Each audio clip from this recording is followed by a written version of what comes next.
Warning signs of liver damage. Please don't ignore these signs. I did, and I ended up in a total mess. As you've seen from some of the other videos, I was close to death. Okay, this is not a definitive list, but it's 10 things which I think are the most important. The first one that I noticed, more significantly, was a swollen stomach.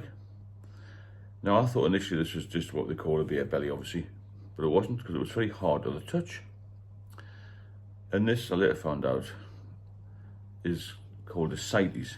I know a lot about this now because I was in that hospital for a couple of years with this problem, getting it all drained out, the fluid. It's basically protein and fluid that the liver can't deal with. That's one of the first signs that your liver's damaged, this ascites fluid. Google it, have a look at it, because it's quite important. It's very important.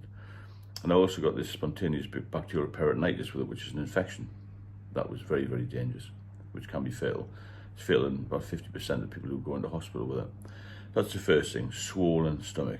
The second thing is a tenderness down in the right-hand side of your abdomen, just below the rib cage, which I didn't experience, to be honest with you, but I know for a fact that's quite a common symptom, a common sign, shall we say. The third one, which we'll have all heard about, I imagine, is jaundice. When you basically start to turn yellow. You're looking healthy, your skin turns a yellowish colour and your eyes can go yellow, just in here. You want to look in here, pull your eyes around and get into a good mirror. If that's starting to turn yellow, go to the doctor straight away if you feel any of these things, because they're the guys who know, you know, from a medical side, what to look for more than I do. I can tell you a lot about the practical side, what to do, what you shouldn't do, when you should go and see a doctor. But I would say the first protocol has got to be a doctor in all cases, just to be safe. There may be nothing wrong with you. It's for peace of mind, and they're the experts on it at the end of the day. So this jaundice is basically bile that builds up because the liver can't deal with it. The liver can't function properly, really, if you've been drinking for a long time, or even if you've been a binge drinker. So basically, you'll also lose your appetite a bit, which will cause weight loss. That's another noticeable sign. You'll start to have a larger stomach, but you'll be losing muscle mass. That's quite noticeable. Other people have noticed that as well. I went extremely thin. I'm 6'3" and I went down to under 10 stone. That was when it was very nip and tuck, mind. But over time I was losing weight. I had all this fluid in my stomach, but when I got that drained off, I looked like, well, I shut up for myself, to be fair. But that was in the later stage. So if you've got any swollen stomachs, appetite, jaundice, all these things build up. And what tends to happen if you drink, which I did, you tend to put these things off, because you know there's a problem, but you don't want to hear it. So you tend to think, oh, I'll just not go to the doctors, I'll make an appointment. Then gets to the time, you can't be bothered to go there. You can't get there, you're in the pub, something happens, you think, oh, I'll be all right the next day. And all this, it'll be all right the next day, it never happens, because you're not all right the next day, you're worse, aren't you? Your pee when you go for a wee will be very, very yellow, or even dark coloured. That's quite a noticeable sign as well. That's caused mainly by dehydration, but also can be issues with the liver.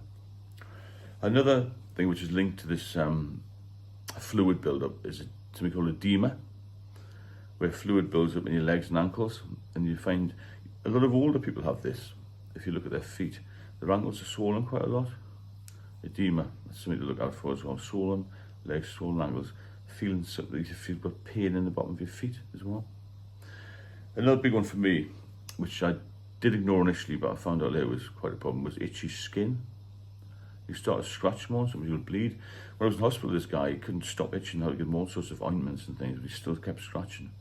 Terribly itchy skin. It didn't affect me too badly, but it was definitely noticeable when I look back and I think, yeah, I did have quite itchy skin at the time, you know, really, really strange.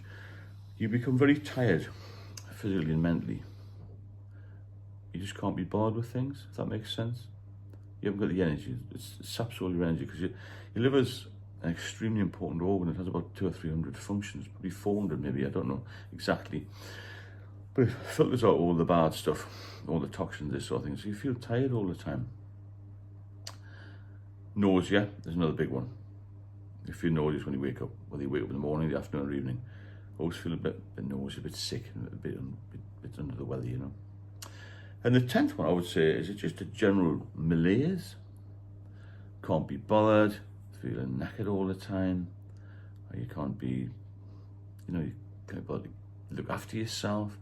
You start to, well, your self-care deteriorates, and you don't clean your teeth properly, you're not making meals, you're not tidying your apartment, you're not speaking to people. All you're doing is focusing on this. I must get another drink, I must get some supplies, and all this sort of thing. There's some of the major signs to look out for. If you've got any comments, you want to ask any questions, please get back to me. And as always, subscribe if you enjoy the videos, or you get some benefit from it anyway. And I'll speak to you all soon.